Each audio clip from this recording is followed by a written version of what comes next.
Capítulo 1, autor da primeira epístola aos Coríntios.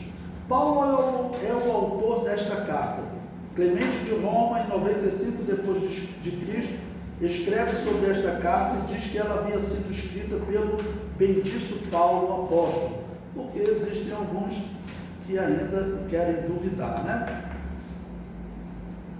Capítulo 2, tema: Deus é quem dá crescimento à igreja.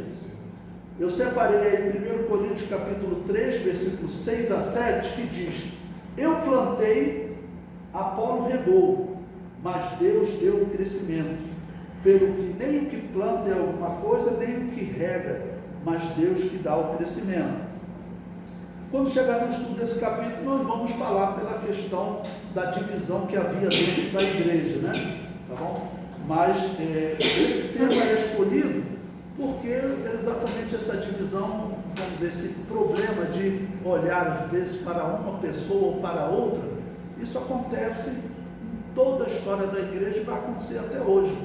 Porque todos nós, né, de alguma maneira, nós nos ligamos espiritualmente àquela pessoa que deu, às vezes, uma primeira palavra ou cuidou da nossa alma no início. Isso é normal, só não pode chegar ao ponto que eles vão chegar aqui, extrapolar, a ponto de, que eu estava vendo no texto, dar ouvido a um e não dar ouvido ao outro. Ainda que seja aquele que cuidou da nossa alma no princípio, e a gente tenha um carinho especial por ele, né? Mas todos são representantes de Deus, então tem uma palavra que deve ser respeitada. Capítulo 3, o propósito da primeira epístola aos Coríntios. O propósito desta carta é repreensão e correção. Vamos ler Coríntios, capítulo 4, versículo 14. 1 Coríntios, capítulo 4. Versículo 14, que diz: não escrevo essas coisas para vos envergonhar, mas admoesto-vos como meus filhos amados. E também o capítulo 15, versículo 12, que diz: ora, se se prega que Cristo ressuscitou dos mortos, como dizem alguns dentre vós que não há ressurreição de mortos? Bom, então, o apóstolo Paulo vai escrever essa epístola, né, com a intenção de repreensão e correção. E pensem quantas coisas precisariam ser corrigidas. É importante aqui nós pensarmos na diferença, por exemplo, do apóstolo Paulo abrir uma igreja numa cidade como Corinto, ou, por exemplo, você sair daqui, você foi para o interior de Minas Gerais, um exemplo raro, mas tem cidades, né, no Brasil que não tem uma igreja evangélica. Você resolveu abrir uma igreja evangélica lá. É diferente, porque essas pessoas que vivem aqui no Brasil, que vivem no ano 2020, em pleno século 21, todas elas têm um princípio cristão. O Brasil é um país cristão, então ainda que seja aquele Cristo da Igreja Católica, mas ele já tem um princípio. E lá, na verdade, o que eles tinham? Eles tinham era a crença em muitos deuses, tá bom?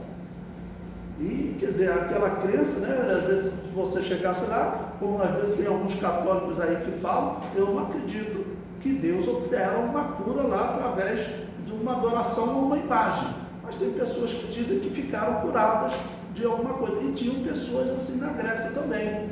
Ou foi Zeus, ou Júpiter, ou seja, um deus grego, um deus romano, e eles tinham a crença deles.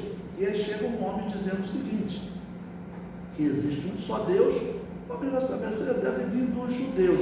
E como judeu, você pregar um Deus invisível também, pregar um só Deus, invisível, quando todos tinham a necessidade de olhar para alguma imagem.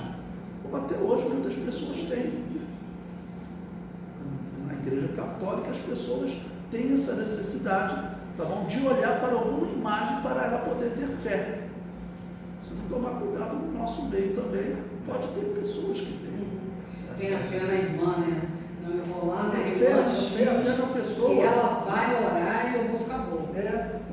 A fé na imagem do pastor, tá bom? Tem pessoas que têm fé na imagem do óleo. Eu já vi pessoas que não tem óleo. Então eu volto outro dia. Então necessidade, vamos dizer, do visível. Isso é humano. Para você ter essa fé no invisível, é preciso um milagre espiritual. Dessa fé, ela não depende da razão, porque se depender da razão, você na verdade não tem essa fé espiritual. Essa fé no invisível, ela não depende. É intensamente prática, reprovando e corrigindo abusos da vida social e eclesiástica dos crentes. O título completo de Jesus, Senhor Jesus Cristo, é conferido quando o escritor procura dar ênfase à soberania de Cristo. Nos 10 versos iniciais do primeiro capítulo, encontra-se este título 6 vezes. Há um grande significado nisso, quando se reconhece que todas as desordens na igreja derivam do fato de não reconhecerem em Jesus Cristo o Senhor, tá bom? Então, o apóstolo Paulo utiliza isso, falando a uma igreja tão dividida em termos de autoridade, tá bom? Isso será importante, e até em termos de divindades também. Vamos agora ao